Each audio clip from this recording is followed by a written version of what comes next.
This is Michael Matheson Miller, and you are listening to the Moral Imagination Podcast. My guest today is Joel Salatin. Joel is a farmer, a prolific writer, a renowned speaker, and I'm delighted to have you on the podcast. Joel, thanks for joining. Thank you, Michael. It's an honor to be with you. So I think I first heard about you. I think it's my father-in-law had some walnuts from this place we have in Virginia, and I think somehow got connected to you or something. I don't know if you ever got them, but anyway, that's how we discovered you. Got some of your books. Salad Bar Beef, I think, was one of them, and stuff on poultry and family-friendly farming, and I just really enjoyed them. And then I found one of your books, Everything I Want to Do is Illegal, and that touched my heart because I'm not a big believer in government regulation and social engineering for making the world a better place. And so you kind of articulated something that I always had a sense of, but you gave some of the stories on the front line. And then I saw you in Food Inc. And then I visited your farm when I interviewed you for Poverty Cure and for Poverty Inc., two products that the Acton Institute did, I directed. And I remember I visited your farm, we had breakfast with your family, and kind of saw grass farming. And that was something that you always talked about, that you were a grass farmer. So anyway, a number of things drew me to your work. One was this idea of grass farming and healing the land through biomimicry and a natural approach. But then also your Christian commitments and your value for entrepreneurship and free competitive market economies, and a certain skepticism to large-scale social engineering. So all those things, I said, okay, I've got to try to meet this guy. And that's why we interviewed you for Poverty Inc. So anyway, maybe we could start. Why don't you just talk a little bit about what you do, your kind of a little bit of your story, and how you kind of discover some of the principles that you talk about, and then we'll maybe learn about those as we go through. Sound good? Yeah, that sounds great. So my mom and dad, I'm at the stage in my life where, the older you get, the smarter your dad was. And that's kind of where I am. Dad was a bit of a genius and a bit of an eccentric, actually. He was way ahead of his time. When he was even a teenager, he started becoming skeptical about America's future. He saw, the increase of government, socialism, regulatory, and he started looking around, where's a real open market, and he looked and he headed south. He looked to South America and became enamored of the open square, where the bean grower and the potato grower and the cassava grower and the chicken grower, they come to the market square and it's this very open vending kind of thing. So after World War II, he headed to Venezuela, South America, and with Texas Oil Company as a bilingual accountant, and then married Mom, and Dad was there for 12 years. Mom was there for 10. And they had my brother. I was 4 when in 1961 59, they had the revolution of Pettis Jimenez. We were farming. We were raising chickens. The idea was to do chickens and dairy. And we had left Texas Oil by that time. We were just out on the land ourselves, expats. We weren't corporate. We weren't missionaries. We weren't, civil servants. We were just tent makers. And so we were prime suspects in this, communist instigated guerrilla, this takeover of the Venezuelan, this coup. And we basically fled the back doors. The machine guns came in the front door, gave everything away, and couldn't find any protection in the country. So we finally left and arrived back in the U.S. Easter morning, 1961. Dad was still wanting to go back and hope when things settled that we would be able to go back. So he wanted to be within a day's drive of D.C., so that we could, get with the Venezuelan ambassador and get back to the country. So we looked at farms, and Dad was, when I hit about 40, which is how old Dad was at this time, I remember thinking, man, if I lost it all, would I start over? And he did. He lost his whole, all of his savings, all of his everything, midlife, and started over. We bought this worn out farm. It was the cheapest, most worn out, gullied rock pile here, 3 hours from DC in Virginia's Shenandoah Valley, and started over. And so Dad was an economist by training, and he realized there were a couple of basic principles that, he looked at the situation. He said, well, his grandfather had been a charter subscriber to Rodale's Organic Gardening and Farming magazine. So he had an anti-chemical approach. He viewed chemicals as basically a drug addiction. You got to use more and more toxic to get the same kick all the time. So that's a treadmill we don't want to get on. So if we're not going to do that, we've got to grow our own fertility here in situ on the farm, which is exactly the way nature grows it. Nature doesn't import and export fertilizer all over the world. So it grows it in situ. He said, we're a small farm. We can't make it on commodity prices because the margin's too low. So we have to wear middleman hats. We have to do direct marketing and do something special and something different. So that sent us down a path of direct marketing. And then he said, and nature's got to be the template. It can't be our template. It's got to be nature's template. And we look around and, well, my goodness, in nature, animals move. I mean, that's a profound statement, but we live in a culture that doesn't think animals should move. They should be locked up in, feedlots and little, concentrated animal feeding operations and buildings and things. And so early on in the early 60s, when we came here in 61, he started developing a portable electric fencing system, portable shelters. Everything was mobile to mimic the migratory choreography of animals in nature. And as we started down this path, I can remember as a young person, walking the whole farm and never setting foot on a piece of vegetation. It was that whatever poor in plants. And that's the same farm you have now, right? That's the farm. Yes. And today we average 5 times the county average in pasture production, and it's arguably the most fertile farm in the whole community.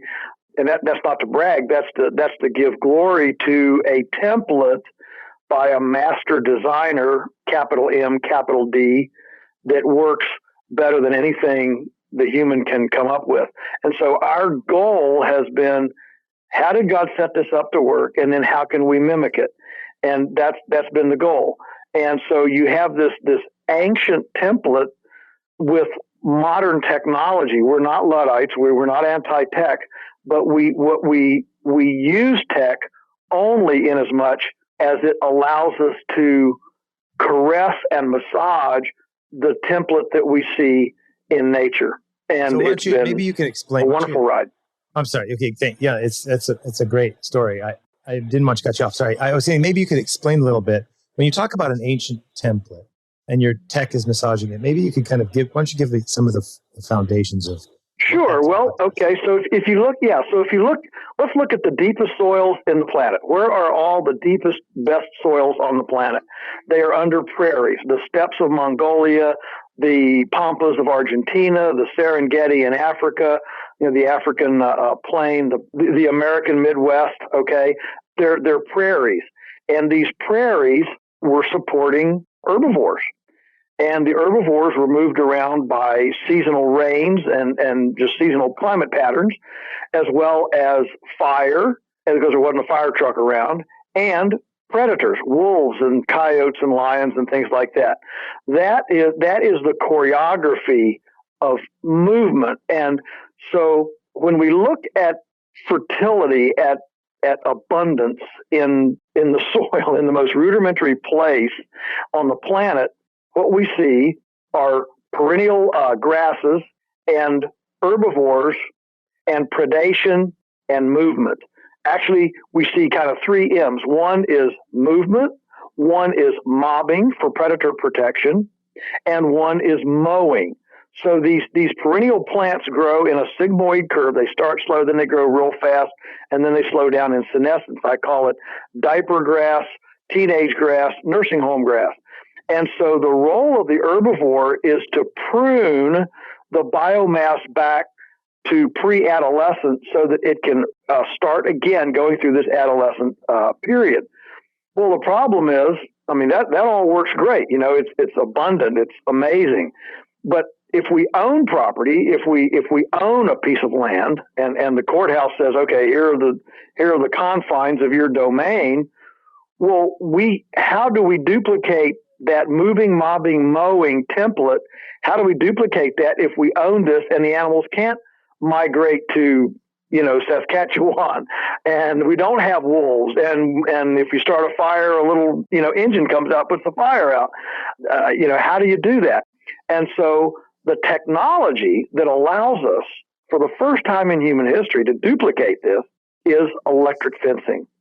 And electric fencing is mobile, it's modular, it's lightweight, it's not capital intensive, and that becomes a steering wheel, a brake, and accelerator on that herbivore. So we can take a herd of 500 cows and we can literally steer them across the landscape as precisely as a zero-turn mower on a golf course.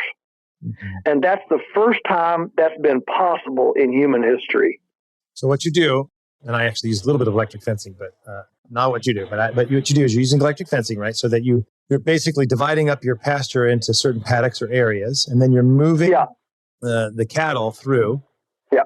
And then having the chickens, is that correct, follow them? Yeah. And so that's another permutation of the theme. I was just trying to explain the marrying of this ancient template, this pattern, this design that we see that's so abundant and productive. Marry that with an example of technology that enables us to mimic that idea. So we get the moving, mobbing, mowing with the electric fencing. Yes. Well, and then one of the next templates in nature is, well, okay, so you got this mob moving through, they got all this manure and flies and stuff, how in the world does nature sanitize? How did God set it up to sanitize behind this herbivores before, grubicides, parasiticides, ivermectin, and all the other, ides that people dump and inject in their cattle? And we look around, we say, well, what's the template? Well, the template is birds. Birds are the egret on the rhino's nose. Birds follow herbivores. And so we have eggmobiles, and these are just portable hen houses, and the chickens are the birds, and we follow the cows about 3 days behind with the eggmobiles, and the chickens then free range out from them, scratch through the cow patties, spread those out onto the soil surface, so they cover way more surface for fertilizer, and in doing so, the chickens peck out the fly larvae, the maggots, and that pays the chicken's salary, and the chickens then lay eggs as a byproduct of the pasture sanitation program, and of course, they eat the grasshoppers and crickets and other insects that live in the pasture, and turn those into a cash value as well with the eggs. And so this is a very dramatic departure. This is a highly integrated, relationally complex, symbiotic choreography, as opposed to what we have in orthodox conventional industrial agriculture, which is highly segregated. And we have this animal over here, this food stuff over here, this manure over here, and ne'er the twain shall meet. We get the chemical fertilizer from over here, we get the pesticide from over here, we have the animal locked up here, we put the manure over here, we get the feed from over here, and it's a highly segregated, non-symbiotic system as opposed to highly integrated. So I'm going to go back into that in a minute, but one thing I'd like to maybe just point out or ask you a question, because I think the first one that's come to mind for some people is, okay, well, that's great, but I mean, can you make money doing this? And you just told me you're 5 times more fertile. How do you rank, say, compared to conventional farming in your, say, productivity doing this type of is biomimicry the right word, like an imitation? Yeah, well, biomimicry would certainly be the right word. And so certainly in toto, we are far more productive if you want to measure it in pounds of production per square yard. If you want to measure it in terms of salaries per acre, I don't care how you want to measure it, but we are far more than the average farm. And so not only is this the answer to feeding the world, the beauty of this system is that it feeds the world without the exploitation and the erosion and the deterioration. Normally, when people think of farming, the historical human record has been that agriculture gradually depletes soil, depletes water, depletes biomass. I mean, Easter Island being a prime example. And so it's actually exploitive as opposed to regenerative. And so our goal here is to be highly productive and yet leave with more soil, more carbon, more water, more of the commons as a result of us having been here. Okay, so a couple questions. So first of all, just one big question. So Alan Savory has done work on like Sure. grasslands and migration. Mm-hmm. Is this a similar idea between what he's talking about in Africa and in the Oh, United States? absolutely. Yeah. Oh, yeah, absolutely. He's an icon in this field. Yes. Yeah. Okay. Um, so the second question is, what about so you've been talking about say grass farming and animals and depleting, but a whole other part of organic production is vegetables. How does this work in this? I guess the question is, can you do a type of farming the way you're doing it with vegetables that doesn't deplete the land, or does it have to just be grass farming? And how does it kind of intersect with yeah, no, it's a great question. So let's talk about energy cycles a little bit. A perennial is a plant that comes back year after year. You don't have to replant it. It lives, a long time, like a tree, or a grass. A perennial has an energy cycle that actually pulls energy, solar energy, and pumps that into the ground. The bank account for that plant is in the ground. An annual like oats or wheat or barley or corn or potatoes or squash or green beans that you have to plant every year. An annual is extractive of soil energy and puts that energy into the big plump fruit, seed, whatever it is. And so that's why in historical rotations, what you had were 3 to 5 years of a perennial and then maybe 2 to 3 years of an annual.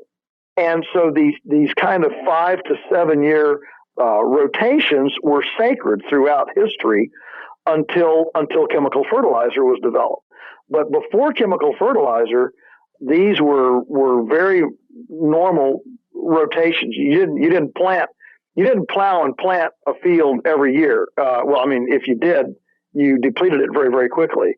And so one of the beauties of draft power, horses, mules, donkeys, oxen.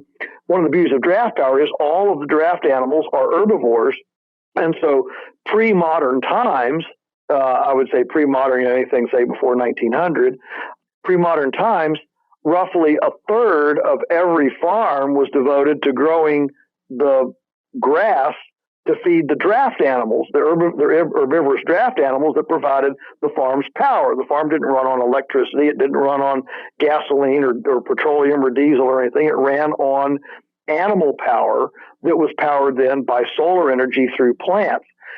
So this historical rotation of a perennial in between the cropping, that historical rotation was financially and practically imperative due to the farm having to grow its own horsepower. Right. But once we came up with a mechanical and or chemical substitute, petroleum and electricity and coal and that sort of thing, came up with a mechanical substitute for that draft power, suddenly those ancient rotations that it made destruction of the land slower in agriculture, now was able to speed it up much more rapidly so we could have the Dust Bowl and we could, and today, we can have a dead zone the size of Rhode Island and the Gulf of Mexico. It has allowed us to destroy much more rapidly, including, in Australia and China and other places. So there's a farmer who does gardening work in Quebec. I think because I think he blurbs his book. I never met him, but I read his book, Jean-Martin Fautier, right? Oh, yes. Yeah. Yes, we've done lots of stuff. Yeah, I've been to his place. Fantastic so I've seen some of his stuff and I've read his book, and he's like, well, the other thing that's also the reason I think it's interesting is a couple of things made me think about it. One, the vegetable question. Two, he's trying to do more of a traditional way of growing vegetables, but also I think he's making about $100,000 on 1.5 acres. So he's super productive and making a pretty good income. Is that correct? Yes, he is. And I think two things are important to realize about Jean-Martin. Yes, he is fantastic. One is he tries to do as little tillage as possible. If there's one thing that destroys the soil faster than anything, it's tillage. And we can now do tillage with machines. Now we can do tillage way on a grander scale faster than you could when it was a sharp stick behind an ox. So he uses these mats. All of his garden beds are identical sizes, and he used these tarps, these opaque tarps, to actually put down on top of crop residues and places he wants to turn into the garden. And he just leaves them for a few months. And you know how you have a board in the yard or something, you pick it up and it's all full of earthworms and earthworm castings and stuff. Well, that's exactly what he's doing. So that's one thing. The second thing is that he purchases in animal-based compost. So he's very quick to recognize that his system is not a self-contained system. He purchases in tractor-trailer loads of compost from animal agriculture to feed his produce, because produce is extractive, and that's why people that just want to go to veganism and eliminate all the animals don't have a grasp of the animal component in the ecology, which is the number one fertility engine, the fertility driver in ecology. And it's why all the deep soils on the planet were on prairies that were growing herbivores. The deep soils are not under forests, and they're not under bushes and shrubs. They're under prairies, where the herbivores were. Do you think this is like, I talked to Diana Rogers, who I think you also might know. Oh, yeah. So, yeah, I was on her podcast about the film Poverty, Inc. And so we ended up talking. So I've actually interviewed her as well. And she's doing a documentary called Kale versus Cow, and talks about why it's actually important. It's good to eat meat. But maybe could you explain a little bit? You brought this up. I have a couple directions I want to go, but I think maybe this is an interesting one. There seems to be a confusion. There's a sense that animals are bad for the land. And so I brought up Alan Savory before. And so Alan Savory, of course, is a South African, Zimbabwean, I think, farmer who for many, many years kind of bought into this idea that animals are destroying the land. He removed elephants off the land and all these projects getting animals off the land. And then all of a sudden had a revelation that, in fact, maybe animals were a source of growth for vegetation and positive for the land. But he's kind of going uphill with this. What do you think is what's the confusion about? There's a general idea that animals are bad for the land, animals are bad for the environment, and many people are vegan. Some people are vegan because they think it's a moral problem to kill animals. And I'd like to talk to you about that as well. But let's put that aside for a second. And they also think that animals are somehow bad for the land. And this seems to come from a confusion. Could you explain why that position is wrong? Yeah. There's several ways to attack this. I'll do it a couple ways. One is, let me ask you this.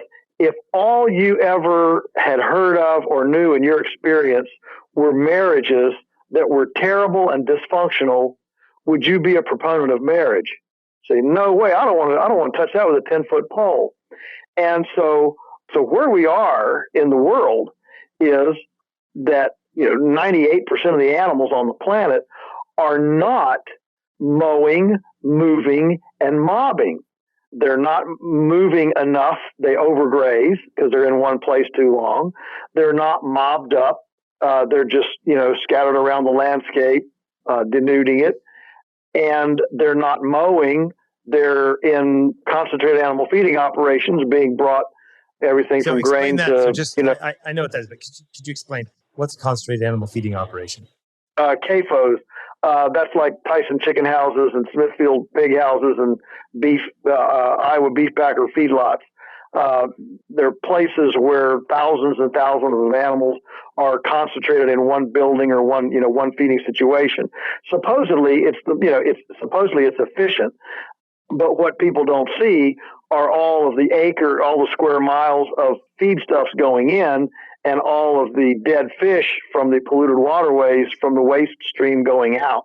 So, these are not standalone places. These are not little, self-sufficient islands. They're highly dependent on a much larger, surrounding area, although they're touted as very efficient. Here's my point. When it's hard to study what ain't.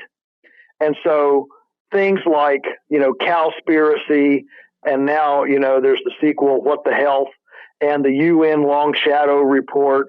These are all reports illustrating the dysfunction of current conventional industrial animal agriculture.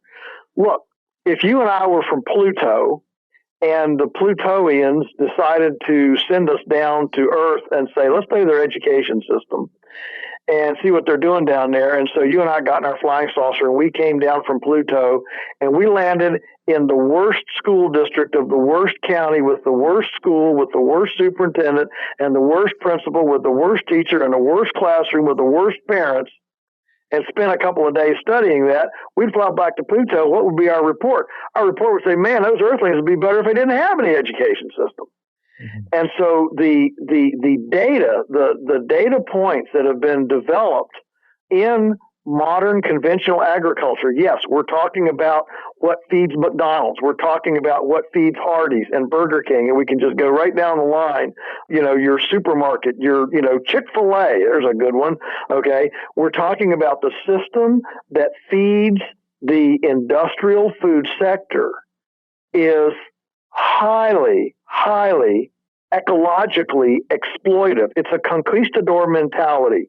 Let's go in, take what we can, and leave it worse than it was. We leave pollution behind. We leave nutrition behind. We leave respecting animals at all behind. We even leave behind human respect in the processing, canning, and abattoirs. We leave all that behind, and we just produce this cheap food for a mass market as cheaply as we can, eroding the soil, destroying the nutrition, destroying the health of the people. That is a highly dysfunctional system. But because that is what gets studied. And so much of the data and much of the impugning of the system is absolutely correct. The problem is, it's again like a marriage. There ain't nothing like a good one, and there ain't nothing like a bad one. And so the secret is not to say, well, animals are horrible, let's get rid of them. The secret is to say, well, how do these animals function symbiotically in the ecology? The kind of vegan response that animals are bad for the land is not based so much on, say, a type of migratory rotation, the triple, right. M of movement and mowing and mobbing, but it's based on this kind of factory farming, which has a lot of negative consequences. And so a lot of the critique is based on that. And so based on, say, the way that we've socially engineered animals into factory farms, that's creating a negative impact on the land. It's not so much animals, which in fact have a very positive impact on the environment. It's just like any tool that can be used for positive or negative. And when the data points are dysfunctional, they're going to obviously lead you to a very dysfunctional conclusion, which is exactly what we have right now. And so the way to think about it is to have a proper view of how you think about animals. Yes. And then this solves both, I think, at least one, the environmental concern, you would argue, right? And two, it begins to solve some of the moral problems. That is, those people who view factory farming as morally problematic. It doesn't solve whether you should actually eat meat or not, right? But at least it solves the fact that somehow humans are treating animals badly and in a way that doesn't match their stature, right? So Well, to that moral element, the fact is that everything is eating and being eaten. If you don't believe it, go lie naked in your flower bed for 3 days and see what gets eaten. A compost pile is a perfect example. It's a whole component of bacteria and microbes that are and worms and things that are eating and being eaten. I mean, one of the most foundational elements of life is that something has to die in order for something else to live. When you bite into a carrot and you take the life of that carrot has to die in order for you to live. This has such a profound spiritual ramification that in order for there to be life, there must be death. Something has to be sacrificed in order to live. In fact, we would say for the Christian that if you really want to live a full life, you practice sacrificial servanthood, and you will live the fullest life, a much fuller life than if you never die to yourself daily and you never serve anybody and you never sacrifice to yourself. So this is a message that I bring to schools and classrooms and little kids. They can understand this very quickly. And so everything is eating and being eaten. And the way we make the sacrifice sacred, and we don't have a desecrated sacrifice, is to honor the life while it's living, so that when the life is finally sacrificed, it has had the full expression of its lifeness while it was living. We don't say a person who is shot in the middle of a rape, we don't call that a sacrifice. There's nothing sacred about that. What we call a heroic, honorable sacrifice, a sacred sacrifice, is a soldier who jumps on a grenade to keep his 10 buddies from being blown up. That the honor, the place of sacredness, is bestowed by the life that was lived pre-death, and so this is why when we talk about honoring the pigness of the pig or the chickenness of the chicken or the tomato-ness of the tomato, we're not just blowing smoke here. We're actually talking about respecting and honoring the physiological distinctiveness, the God-directedness, God-createdness of a being, of a life, that ultimately gives it meaning and sacredness when it is finally sacrificed that something else may derive sustenance from it. Right. So to try to summarize that, to make sure so you're saying that, okay, and we'll make a couple of distinctions just because I've read your work. So first of all, there's the chickenness of a chicken and the pigness of a pig and a cowness of a cow. And each animal should be treated and respected according to their nature. And so you don't just lock up pig in a very, on concrete, cut off their tail and prevent them from plowing. You put them in a place where they can exercise their nature. Same for chickens. And same for cows. Yes. And so part of the way you view treating animals is that you treat them according to their nature and you give them respect. Now, and then when it's time to eat them, part of the appropriate treatment came in the way you treated them with life, right? And now when it's time to eat them, you eat them, because if you don't eat them, they're going to die from disease or predation or something. And it's going to, in fact, has a lot of negative impacts on the environment and even their own experience. So that you're saying animals are made to be eaten, but just because they're made to be eaten doesn't mean that we can always treat them like beef. We have to treat them like a cow when they're alive. Is that a good summary? Yeah, that's certainly well said, which is one reason why we did not buy into, for example, feeding dead cows to cows when all the scientists in the U.S., and everybody else was saying, hey, this new progressive scientific way of feeding cows, and they took us to seminars to teach us this new way of, we grind up dead cows and feed them back to get dead cows. We didn't buy into that, not because we didn't like science or progress or technology or whatever. We didn't buy into it because we looked around the planet and say, in God's design anywhere, do herbivores eat meat? And we realized, no, they don't. It's fundamental to the cowness of the cow, the herbivoreness of the herbivore, that it eats plants, not meat. And so we didn't do it. Then fast forward 30 years later, after we've been, relegated to to Ludditism and barbarism, and you want to go back to hoop skirts, hearth cooking, and, washboards, you Neanderthal, suddenly we had bovine spongiform encephalopathy, and the whole world was shocked. Which is mad into understanding, wow, there are ramifications when you violate the order. Yes, there are. Yeah. So, there's actually a couple of ways I want to talk, but part of that I think is a deep problem with social engineering that I want to get to in a second. But let's have one little dispute for fun. So here's an area where I think you and I disagree a bit, although I think our conclusions probably are close. And so I used this example before. So I don't believe animals have rights. and I think you do think they have rights. I think animals have moral stature. And so let me give you an argument, and then I want you to respond to it, because I know you've made this animal right case. But I agree with you that we need to treat the cow like a cow.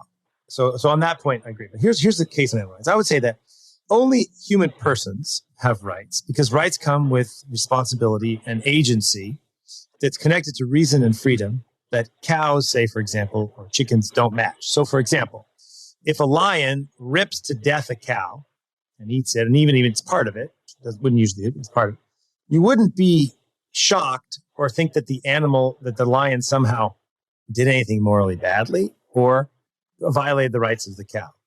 But if I went outside to one of my goats and beat my goat to death with a baseball bat because I was angry, you'd be horrified. And because there's something qualitatively different, that I have moral agency and I have not acted with reason and respect of the moral stature and nature of the goat, and I have acted in an inhumane manner. So I would say that, I'm a little skeptical of saying that animals have rights, even though I think they have moral stature. You seem to argue they have rights. Where do you think we differ? I think it's a semantic difference, and maybe I'm being naive, but I don't want to be guilty of arguing how many angels will sit on the head of a pin, and so we can do that next time. I just think generally, if God cares how I treat a cow, the cow has a right to be treated the way God wants it to be treated. Now, I absolutely appreciate that the cow can't write a constitution and they can't vote, and they absolutely act instinctively, herd effect. They don't have the moral choice that you and I have, for sure, and don't have the responsibility that we have. But to split apart moral standing versus, I just, yeah, I guess. Okay, I guess maybe I just don't think it's a splittable difference in that respect. Okay, so we don't have to stay on this very long, but I guess that part of that, of course, my concern is when you talk about the rights of people to have a person for their life, say an unborn person or an elderly person, there's no time when the intentional killing of an innocent person, even if they're, say, severely mentally, say, incapable, stroke, or coma, or maybe Down syndrome, or they're unborn, I don't think there's ever a time you can do that. And I think that partially comes from reason. But anyway, I think you agree with that, right? We're on the same page. Yeah. Right. Yeah. So I guess, but so let's just agree to disagree. But let's maybe say what I think your concern is, on which I share with you, and I think it's a challenge that I don't want to grant that they have rights. I grant they have moral stature. Maybe it's splitting a pin, but sending on a pin or splitting hairs. But I'm a philosopher. That's what I do. I have to have some self-respect and come up with some pedantic. Sure. Okay, but I think the backside of that is that you're concerned about is that by saying, "Oh, animals don't have rights," that doesn't mean, "Oh, therefore we can just totally abuse them because they're now machines." And animals are not machines; they're animals. And they have a nature, and we have to treat them according to their nature, which is not a mechanistic tool. They're not simply a tool to be used, but a creature to be respected. How do you respond? Yes. Yeah. Yeah. Well, I think we're pretty close there. The problem is that because the animal welfare or animal rights movement has become an animal worship thing. It's similar to Romans chapter 1, where we worship the creation instead of the creator. I as a Christian in this ecology thing, I live in this dystopian world of much of my speaking and lectures and stuff are to rabid liberal commie pinko environmentalist animal rightists, and so I can tell you that side views Christians as the most selfish, animal abusive, uncharitable group on the planet, because we look, how many of us Christians say, well, I want cheap food so I have more money to put in the missionary barrel. when that cheap food is actually aiding and abetting the very kind of exploitation and life abusiveness. We, on our side, we sit here and watch some, abortionist go to a Save the Whale rally, and we can't even articulate the kind of hypocrisy that is, that an abortionist would go and, protest the cutting of a tree or saving the baby whale. I can tell you that they view us in the same light when we go to a Right to Life rally and stop off at McDonald's for Happy Meals. They see us patronizing an extremely disrespectful, dishonoring, abusive system, and they can't compute the hypocrisy in their minds.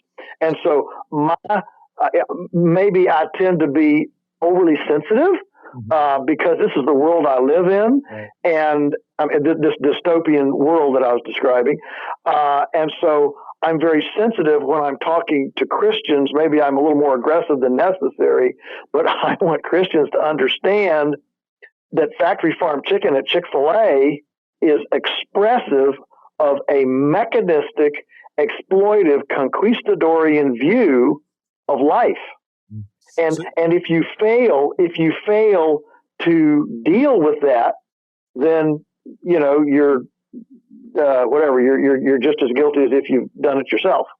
So essentially, I'm going to move on, but I think maybe two things. That one is we've appropriated too much of a mechanistic view of life and animals and a social engineering view. Yes. Just something, and then also maybe a lack of awareness of what the Noahide commandments, right? The early Noah that include kind of a way that we treat animals, and that we've kind of lost the Jewish and Christian vision of a kind treatment of animals that we see throughout Scripture, from the Hebrew Bible to the books in the New Testament, especially in the Hebrew Bible. We see it really, and I think maybe that's what needs to be recovered. Right. So let me do a couple of these are kind of all related, and I'll start with a pushback. Okay, because so you talk a lot about the importance of eating organic food, and that a lot of your work, it's important to eat organic food, to have a relationship with the farmer, and to not support this mechanistic system that has a lot of negatives, from health and diabetes to treatment of animals to a host of other things. So let me say first, what about the person who says, okay, well, that's great, Joel. I mean, that's very interesting, but you know what? How can I afford organic stuff? I mean, the reason I don't eat organic is because it's so expensive. And right. It's easy for maybe you to say that because you get it from your farm or whatever, but it's not that I don't want to. I can't afford it. Why are organics so much more expensive than what we'd call conventional? And can you explain that? Because that, I think a lot of people say immediately it's organic. And I know you have a bit of an answer to this, so I want you to answer, why are organic so much more expensive than conventional? Sure. Well, first of all, I don't use the word organic because I'm not licensed by the government to use the word organic. So that comes to our next topic. We'll go to that in a minute. Okay. Yeah, all right. Yeah, I use integrity food or whatever. So just to clarify, I never call ourselves organic or say to eat organic, or I say integrity food or whatever, because organic has now become very adulterated in the marketplace since the government now owns the word. But the price issue is very important, and so I've got several ways I think to answer it. First of all, the way to drop price on anything is to buy unprocessed. And so whenever I'm doing an urban foodie show, they always ask, give us 3 things that a person can do. The first one is always get in your kitchen. You cannot have an integrity food system with as profound an abdication of participation as we have in our country. The only way that you actually have accountability and authenticity in a system is when you have participation. Participation leads to knowledge. Knowledge leads to understanding, and that's your whole authenticity and self-audit. And so what we have done as a culture is we have decided that our kitchen and domestic culinary arts are somehow beneath the dignity of normal people who are supposed to sit in front of computer screens and push buttons all day. And we have extricated ourselves from the game of food, if you will. And so if you buy bulk, unprocessed, and use your kitchen with all of its techno gadgets to prepare, package, preserve food, you can eat very, very cheaply. I'll give you an example. Food Inc., a great documentary, a very iconic documentary, but it perpetuated this myth of the price. You had this family that went to Burger King and they got this, Whopper and Biggie fries and a 94-ounce soda drink, and then they said, well, we can't afford food, actual tomatoes and bananas because we don't have the money. Well, I can tell you 2 pounds of our world-class grass-finished ground beef are cheaper than that great big fast food meal from Burger King, and there's more nutrition in a 1/4 pound of one of our ground beefs than there is in that whole package. So when you start looking, whenever somebody says, I can't afford it, I say, take me to your house. And here's what I'm sure we're not going to find these things. We're not going to find Netflix. We're not going to find fast food. We're not going to see any Coca-Cola, no alcohol, no tobacco, no iPhones. We're not going to see $100 designer jeans with holes already in the knees. We're not going to see lottery tickets. We're not going to see golf clubs. We're not going to see NFL football tickets. Okay. We're going to see Las Vegas tickets. We're not going to see, you start going down this line, we're not going to see fast food, tickets, and you realize, wow, we spend a lot of money on things that are unnecessary. And so, all of us, I'm guilty, all of us are guilty, right, of when we're confronted with something that requires us to change our routine a little bit. Oh, no, I don't have time for that. I can't do that. I don't have enough money. I don't have enough talent. I don't have enough credentials. I don't have enough schooling. I mean, there's a million excuses we can make for why we don't want to do something. And I'm saying, trade-off, right? If you want to eat well, it's going to maybe cost you, but you can afford it. And if you buy it unprocessed, you can get it. Now, but I have another question related to that. What about the effect of subsidies and regulation on conventional versus organic? So this is a little bit more complex, but I think so. Let me just, I know you follow me, but let me just try to be for a second. So that one, we're subsidizing conventional agriculture, right? Which means that it's coming from taxes. And so we're actually paying hidden, unseen fees. Second of all, there's high levels of regulation for smaller farms. We kind of call it integrity food or organic, whatever you want to call it at this point. And that actually creates unnecessary or say price increases that are artificial because they're due to regulation, not due to actual cost. Is that a problem or no? Well, it's one of the primary reasons why local food and small, let's say, artisanal or craft food is more expensive than the industrial produced food, is because the regulatory environment is very scale discriminatory. It's scale prejudicial.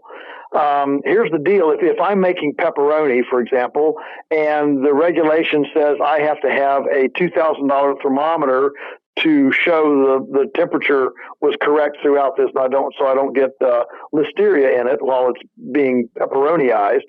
If I'm making a tractor trailer load of pepperoni, $2,000 thermometer is nothing. All right, but if I'm making a 5-gallon bucket full, then suddenly that $2,000 thermometer makes it impossible or unviable, uneconomic for me to make pepperoni. And so this is the type of environment that we have right now, throughout. I mean, we co-own a small federal inspected slaughterhouse, and our paperwork requirements are the same. When we do say 50 beeves a week, 50 animals a week, and an outfit that does 5,000 in a day, we basically have the same paperwork. We have to jump through the same hoops and do the same number of pull the same number of samples, and so it costs us $450 to do to a beef what Iowa Beef Packers does for $80. And that gets passed on right into the marketplace. And so much of the premium price of local food has nothing to do with production inefficiencies or anything like that. It is strictly the prejudicial aspect of regulatory compliance. Okay, so to be clear, because I want to make sure. So, a first argument would be like, would be, well, wait a minute. Is it a scale question? Meaning are you saying, well, it's just cheaper to produce say do 5,000 beeves a day versus 50. But you're saying it's not simply that, it's actually, that's one thing, right? But that there's another additional element to the price, which is regulation, right? Or no? Yeah, absolutely.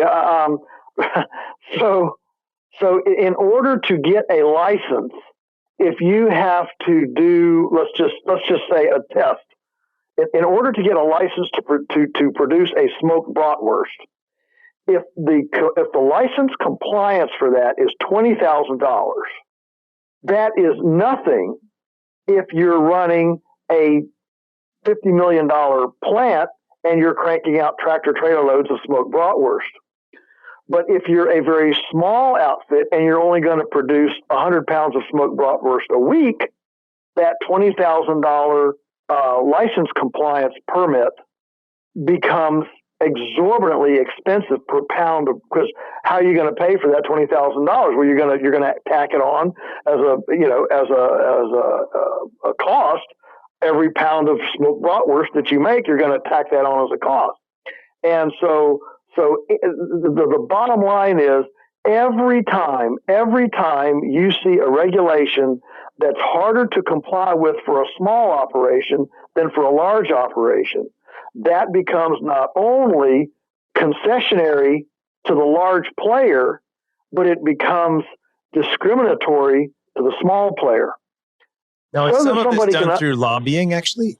I mean, you talk about, let's go from there. Let's go from there, maybe to the picture. Your book, Everything I Want to Do is Illegal. Right. Mm-hmm. What happens is that the consumer advocacy, the Ralph Nader rights, the consumer advocacy folks, the henny penny, the scarities that want, that never saw a regulation they didn't love because I'm insecure. What happens when people get fearful is that they want security. And so what's happened is as people have become less and less knowledgeable about food, as they've gotten out of their kitchens, out of their gardens, and away from farming, as we become completely ignorant about food, we have become completely paranoid about food. And when we become paranoid, what we want is government oversight to give us security in light of our fears. And so the press for this is where I disagree with a lot of my, liberal environmental friends. They're always talking about it's all bad Monsanto. It's these big corporations. No. Corporations don't like regulations at all.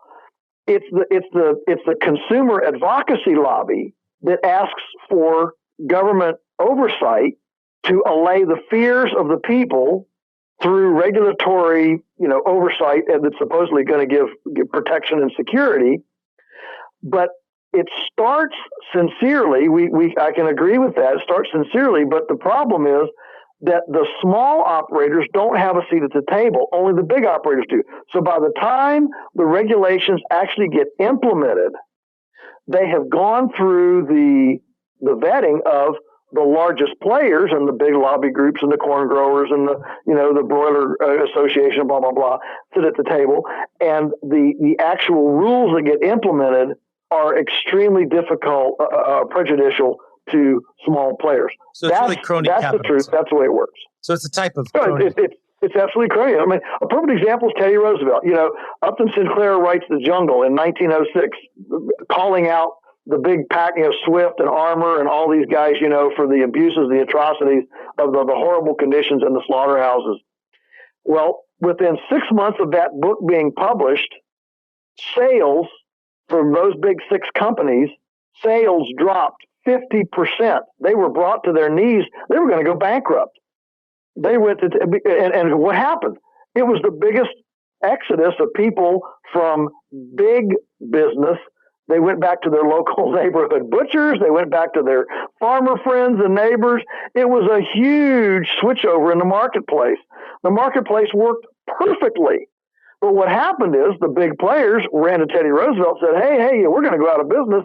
We want you to set up a government agency, the the Food Safety Inspection Service, FSIS, to give us credibility. So we get a stamp and we can buy credibility with the American people.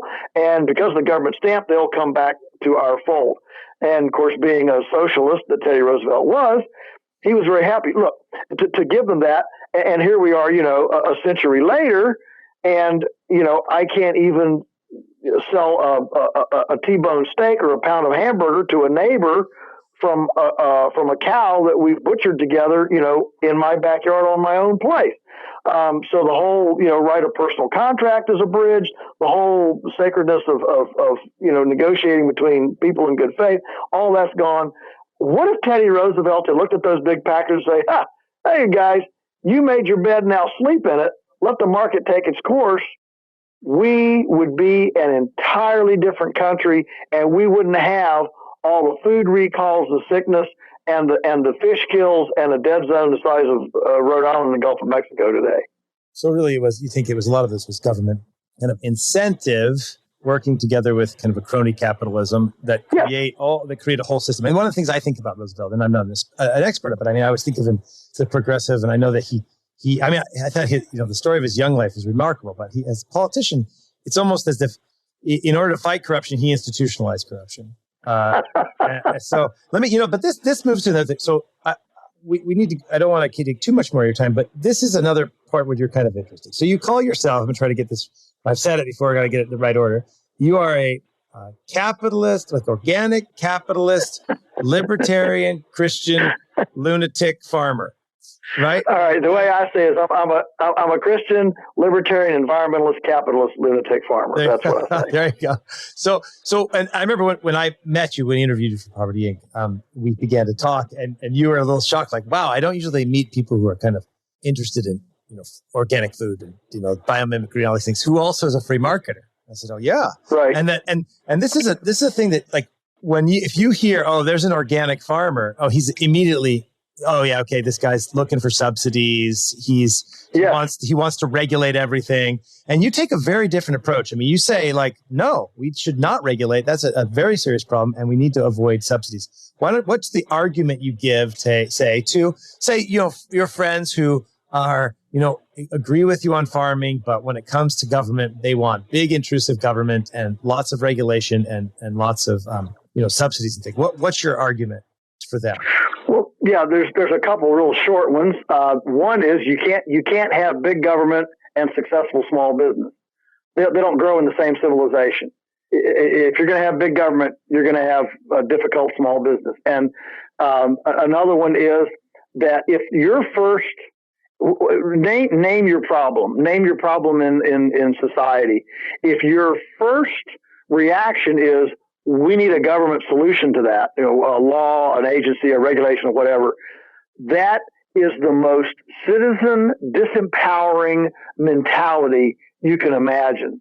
And just remember that a government big enough to solve all your problems is big enough to take all your freedoms. And so, you use this example with prohibition, right? I mean, you kind of gave this example with prohibition. Yeah, I do. I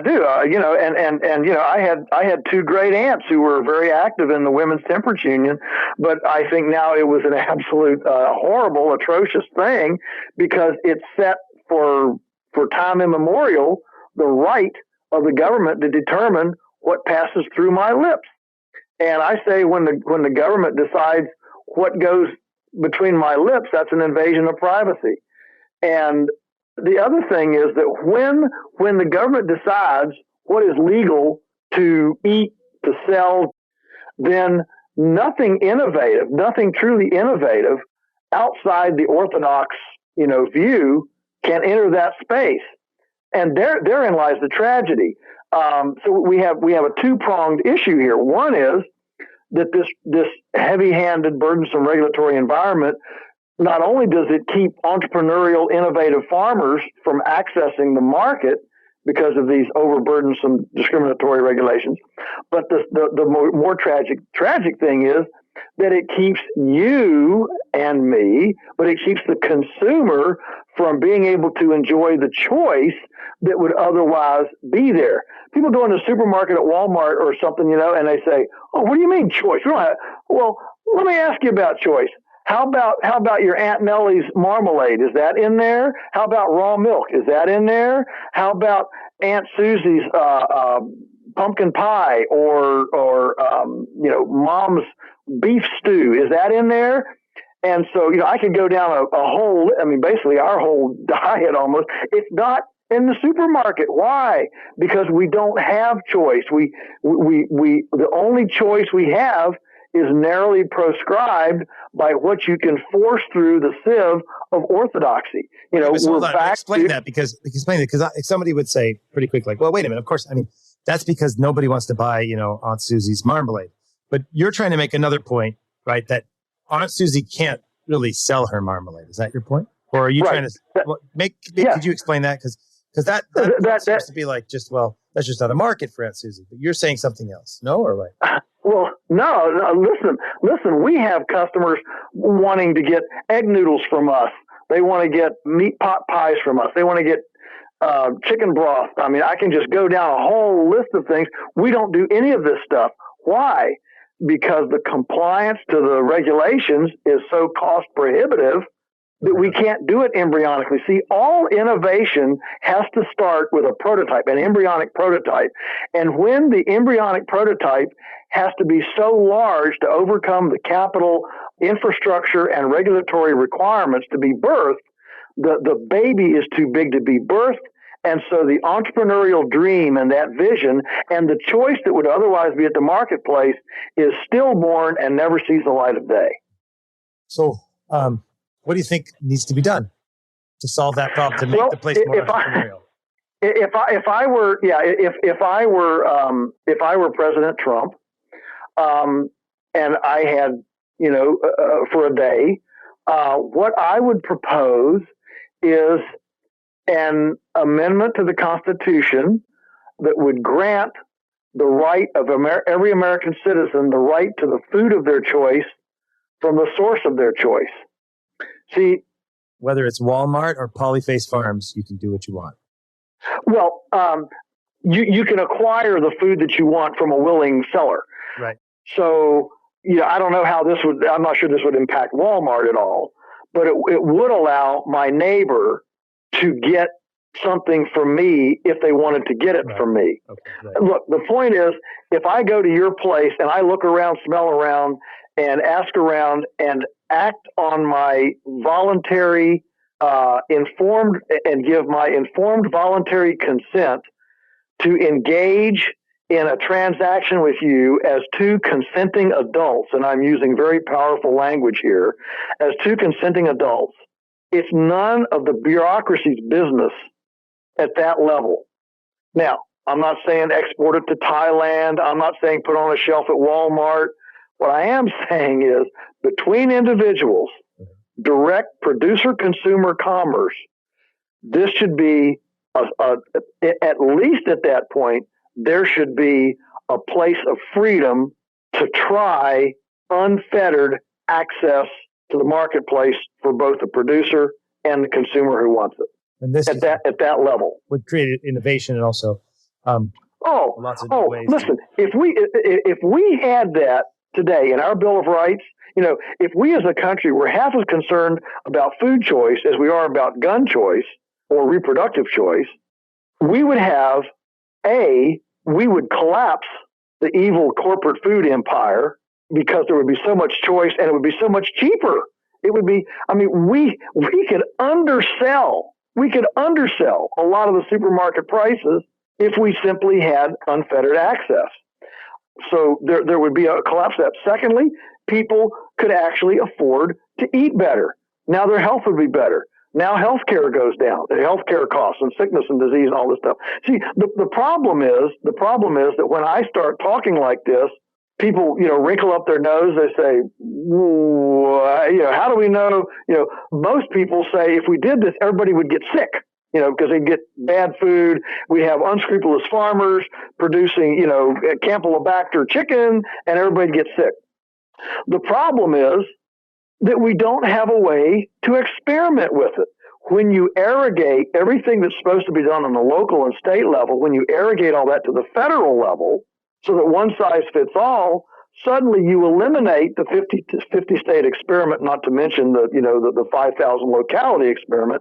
And people say we got the best government you can buy. We got all these lobbyists and all this problem. Well, the problem is that you've got to get a license to pee.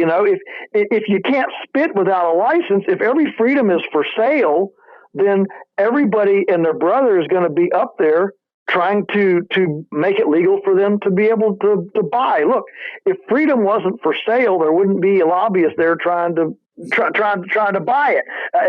You wouldn't have to buy freedom if it weren't for sale. Right. And that's essentially what the lobby, what the federal, whatever, the swamp is all about, is who is big enough and wealthy enough to come and buy freedom. Right. Yeah, I mean, it's crony capitalism, it's a host of other things. It's very interesting on this. It's a kind of a parallel. So there's a writer, do you know who the writer Nassim Nicholas Taleb is? Have you read him? Yes. Okay, so he wrote a couple of books, Fooled by Randomness, Black Swan, and Anti-Fragile, and Skin of the Game. And my favorite's Anti-Fragile. So Taleb actually makes an argument against GMOs, okay? And he uses kind of the precautionary principle, but it's also, he's reacting against hubris and social engineering. And he's saying, he says, look, maybe GMOs could be good or bad. We don't know. So, but the problem is they're ubiquitous. They're everywhere. And they're like, what? I think 90% of corn. Is that correct? Yeah. 90% of corn. How much percent of soy in the 90s? Yeah. Mm-hmm. So he said, so it's not as if we're like 5% here, 10% there. We're kind of testing it out. He said, if it goes wrong, if GMOs go wrong, if there's something that we don't know about GMOs, it creates like massive disaster. It's a black swan event, a fat tail expense. Well, the interesting thing is, from what you just said, is so the way our government policy is, we support 90-some% use of GMOs that we don't have any long-term evidence whether it is going to be bad or good. We don't know. And this is another point. I think I heard this on Russ Roberts' podcast. He interviewed the head of Cargill, who said we could feed the world without GMO, but he thinks that would require too much water and harm the environment, which we've kind of already talked about. But the irony is, if I'm, with what you just said, is that we take this massive approach to GMO that could create disaster that we're completely unaware of. And yet we're unwilling to try experiments in the 5,000 localities with local food. So so it's the fun. It's not really like, oh, we're really worried about, what would happen if people would get sick, because we're actually testing it out on a major scale with GMOs, right? Now, maybe it'll turn out GMOs are fine. Okay. Maybe we don't know. Maybe it turns out they're fine. But if they're not, we're in big trouble. And so it's very interesting that we're unafraid to try hubristic social engineering on a massive scale, but we're afraid to try small entrepreneurial market social interactions that little embryonic. Right. Yeah. That's a great point, and it's well put. Yes, I couldn't agree more. The GMOs is a great example for me, because everybody wants. Look, I'm not in favor of GMOs, but as soon as you say we should outlaw GMOs, then you're anti-science, you're a Luddite, you're blah, blah, blah. And so my argument on GMOs is, well, let them be experimented with, but the second somebody's GMO violates my property line and gives me life forms, beings over here that I don't want to have, that's a trespass violation. And the magistrate should handle that just like it would if a neighbor's bull came over and trampled my flower beds. But in our convoluted justice system right now, in the court system, not only do the magistrate not hold accountable the bull for trampling my rose bushes, the courts now say if a neighbor's bull tramples my rose bushes, I have to pay a royalty to the bull owner for the benefits for him coming into for the trespass violation. I mean, it's and just imagine if the environmentalists, wouldn't this make a beautiful strange bedfellow situation? I love strange bedfellow kind of, things. Wouldn't it be something if the environmental community, instead of saying we should outlaw GMOs, if they realized that it's actually a property rights trespass issue and used that as their cannon, their shot, instead of regulation? Wouldn't that make a wonderful alliance between the property rights conservatives and the environmentalists who appreciate the sacredness of a person's domicile and curtilage? I mean, yeah, property rights are very, they have a lot of positive impact on environment. Let me put, because we're out of time here. So let me just say, okay, so here's my last push. Okay. Look, this is great, Joel. Everybody likes your farm. It's beautiful. The grass is green. And, there's nothing better than local, homemade, farmers market kind of products. They're great. By the way, just a quick aside. I always kind of think it's funny, speaking of some strange bedfellows, is I thought once, where to kind of, when you go to farmers markets, where to kind of left-wing, anti-capitalist people go to find community? They go to these free markets called farmers markets, which are highly unregulated, right? And can you imagine if you highly regulated farmers markets, the whole kind of local food thing would change very quickly. But anyway, but let's go back to this romantic question. I was an aside here, but okay, this is great, farmers markets. But look, we're talking about feeding the world. And so what we saw with Norman Borlaug and the Green Revolution, Bangladesh, we saw and other places, that industrialized food, couldn't you say, industrialized food has its negatives, okay? Let's say there's trade-offs. But it's fed people in a way that the type of localized farming that you're advocating could never feed. What would you say to someone who says that to you? Well, the short answer is that if we had had a Manhattan Project for compost, not only would we have fed the world, we'd have done it without three-legged salamanders, infertile frogs, and a dead zone the size of Rhode Island in the Gulf of Mexico. The thing is, again, we have such myopic views of things, and you have to realize that in 1910, all the metropolitan areas were afraid they were going to, collapse from horse poop. Then the Model T came, solved that problem. Well, the same thing that happened in 1915. All the prognosticators were saying we're overpopulated. We're all going to starve to death because there's not enough food. And you had a couple of threads. You had the chemical approach that was started by Justus von Liebig in 1837 in Austria with his vacuum tubes, where he identified nitrogen, potassium, and phosphorus as the key ingredients of life. A very mechanical view, by the way, and started the same year that Darwin settled on the beagle to tell us to take God out of creation, and the same year Cyrus McCormick developed the reaper in Virginia and started the Industrial Revolution. All happened in 1837. So here we will be fast forward, and we come up to the turn of the century, and we're going to run out of food. We're, the urbanization on the planet is starting to gain steam. The Industrial Revolution is in full bore, and we're going to run out of food. And so you have two world wars that make explosives that are made from nitrogen, potassium, and phosphorus. And so we have an entire worldwide war effort devoted to the experimentation, the distribution, the sales, the development of nitrogen, potassium, and phosphorus for explosives. Post-war, suddenly we have all this stockpile of stuff, Dow Chemical, we've got all this inventory, and lo and behold, we can put them on the soil and it grows things. Now, it doesn't grow things with the same nutrient value, but we're not measuring nutrition. We're just looking at pounds and bushels. We don't care about nutrition. And so, meanwhile, you have Sir Albert Howard slaving away in India for his whole career from the 1920 to 1940, developing the scientific composting method. He brings that to the world in 1943 in an agricultural testament, hits the world by storm, a way to produce in situ fertility from a carbon cycle. The problem was we had all this cheap inventory, and we had farmers that were tired of shoveling. We didn't have front-end loaders. We didn't have all the infrastructure. We didn't have chippers and water pipes and ability to really handle carbon efficiently.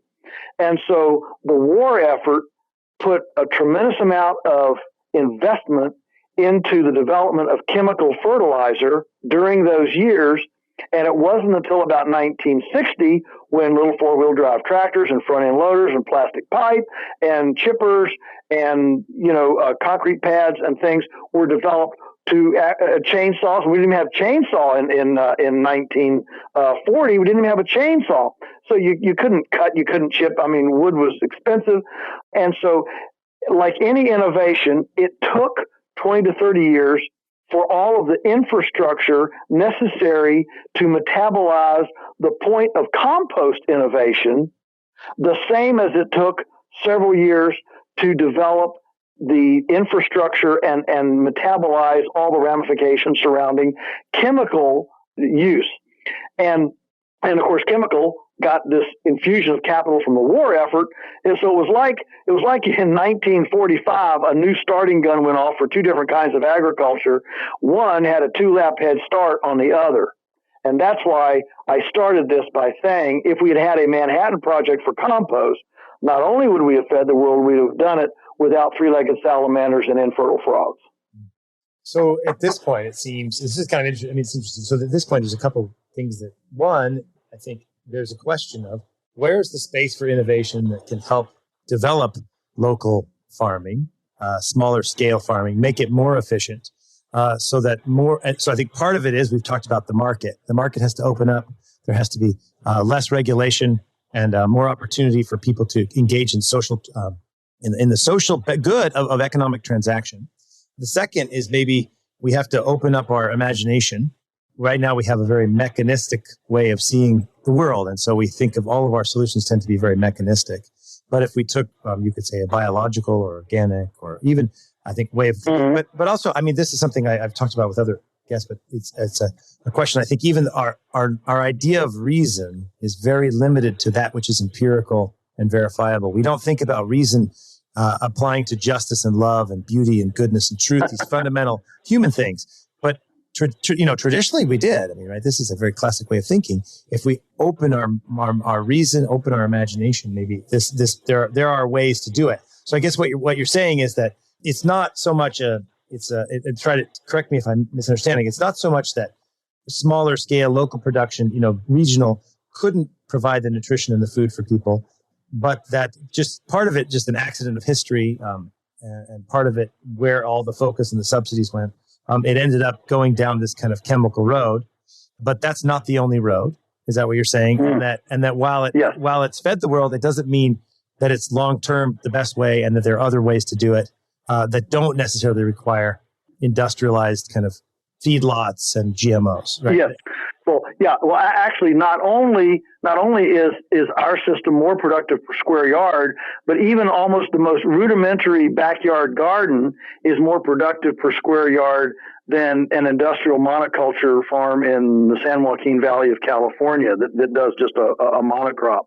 And so localization, integrated systems where we actually produce food proximate to use is a completely unrecognized potential. I mean, Iowa, arguably the most fertile piece of earth on the planet, only produces 7% of the food eaten in Iowa. 7% of the food eaten in Iowa is grown in Iowa. That's absurd when you think about a place that is that fertile. The U.S. has 35 million acres of lawn, 36 million acres housing and feeding recreational horses. That's 71 million acres. That's enough to feed the entire country without a single farm. We are so mismanaged and underutilized that it's just incredible. But see, as long as big business and the orthodoxy can keep people fearful that they're going to run out of food, they'll swallow GMOs. They'll swallow nanotechnology particles flowing through their bloodstream. When people are afraid, so fear is the operative term for all of this. And I hope that people will appreciate and realize that there is a place of abundance that is not fearful, that is a place of faith, and realize that is indeed the road less traveled, but it's a nonetheless proper trajectory. Great. Joel Salatin has been my guest today. Joel is a farmer, prolific writer. I wanted to ask you how you get so much writing in, but it's an amazing thing. Prolific writer, the author of many books, including Folks, This Ain't Normal. And he is the editor of the Stockman Grass Fund. Joel, thanks so much for all your time and your insight. I appreciate you being on the show. Thank you for having me very much.